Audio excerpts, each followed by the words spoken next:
A skill is like a muscle. The more you work it out, the more it's going to expand. You see, it expands by demand. The difference is that a skill is going to always keep growing and growing. There's no limits. That is what makes us, the human beings, limitless. Now, everybody has been born with talents. But as you see, the world has this abundance everywhere. The world is abundant. And it seems to be rewarding all of those people that are really putting the efforts to develop the skills. Today I'm going to speak about a few skills that I hope I have the time to name them all. But if you can get to develop skills, that's going to make you not only become more, but contribute more to the bigger cause in the world. The first skill. Warren Buffett, the billionaire, said that if you can get comfortable with public speaking, it's a skill that's going to develop more and more and more. In 1 year you can get better than today, in 10 years much better, in 50 years, even 100 years, wherever you are is going to keep applying. On the other hand, if you do not get comfortable with public speaking, it's going to represent a liability. Because let me give you a quick example. Let's say you're inside your closet, right? And you're not going out. You're going to have less opportunities than if you are speaking to somebody, right?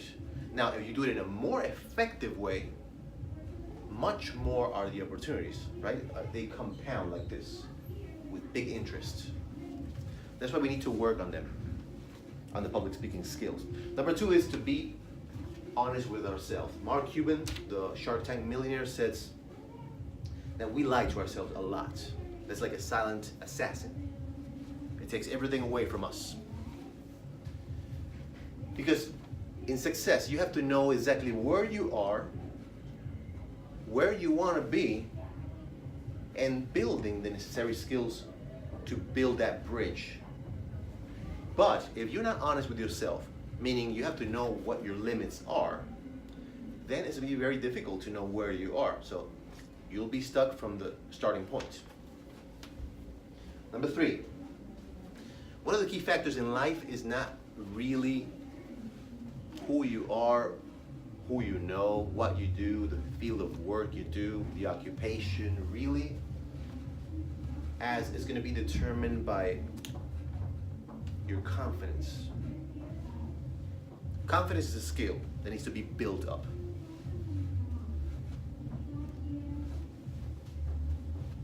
But if you don't, it's going to prevent you from keep gaining access to the best things life has to offer. How do you develop this muscle of confidence? Keep pushing through. No matter what, you keep pushing. Number four, Nelson Mandela was asked, how do you become such a powerful leader? He said, well, I developed the skill of, well, he gave an example. He said, my father used to be a tribal chief. So he used to go to the meetings with the father. And he said, I observed two things. One was that they will meet in a circle, meaning giving an opportunity for everyone to listen. And second, the father will be the last one to speak. Yeah, we're talking about listening skills. If you're not listening, really, you can't add value as much as, like if you were talking. By listening, you can give the world a better input. And you won't make it to leadership or high leadership if you don't have this skill developed. And I'm not talking about a pair of ears. I'm talking about listening. Number five, managing our time. We are the busiest generation in this planet. We're so busy. So busy. But are we really being effective with our time? That's the whole question. People right now think that being so busy means you're being effective. That it's great. Oh, I'm doing great. I'm so busy. Not necessarily true. Because it's all about the percentage. On average, people spend 80% of their times working hard, tasking, using their life in exchange for money. For example, that's work, right? And 20% only to the real things that they really care about. In an ideal life, life should be 20% only doing the hard work, right? And that's more than enough, trust me, to do whatever you have to do, what you must do. And 80% should be occupied, fully occupied, and working on yourself. Because the personal value that you create is the one that's going to add value in exchange of everything else. So the value is what really cares here. And that, and cultivating yourself takes real time. 20% is not really enough. You got to make the switch. Wonder how your life would be if you can switch those percentages?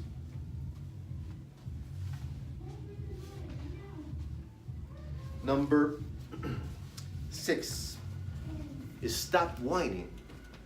We have the power of creation. It's focus. You see, when every time you think about something with persistence and you want something so bad, it starts to manifest in your life. You want this car, you're thinking about it, then you start to see the car, or you want to eat in this, this kind of meal, and then all of a sudden you see that in a restaurant there, or you see a commercial on the TV.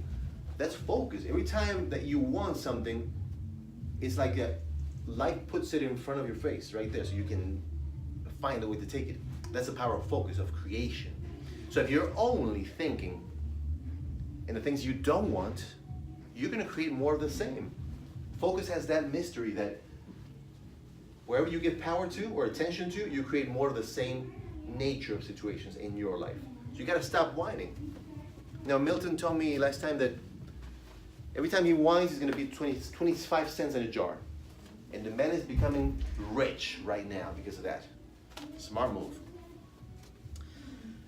Number 7 is,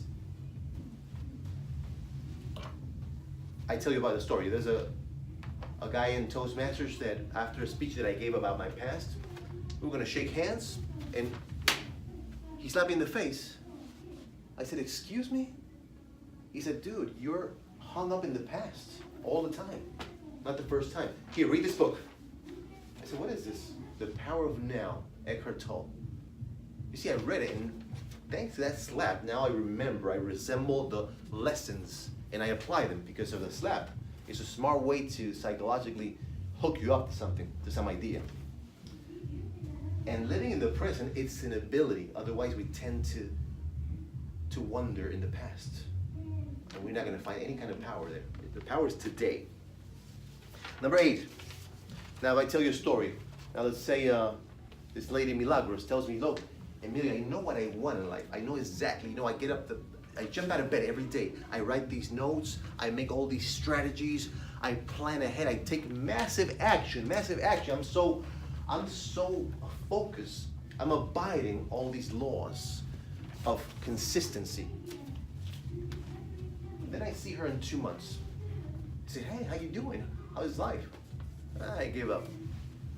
You see, is she really going to succeed? What does the lady need in order to succeed? Persistence. If you don't persist, you're not getting anywhere in life. If you're going to jump, the problem with my father also, he was a smart man, but he used to jump from one thing to another. I never considered he did succeed because he never persisted. That's something that is going to stick with me forever as well. Number 9 is empathy. This is the capacity to care. This is the current that unifies us all. The current. If you can work on caring about others, you can cultivate the listening skills. And then they're both combined. But you first have to care before you learn how to listen. Otherwise, you're just hearing. These are 9 tough but necessary skills that if you can get to nurture them and work them out during your lifetime, they're not only going to transform your life, but the life of the people around you. Mr. Toastmaster.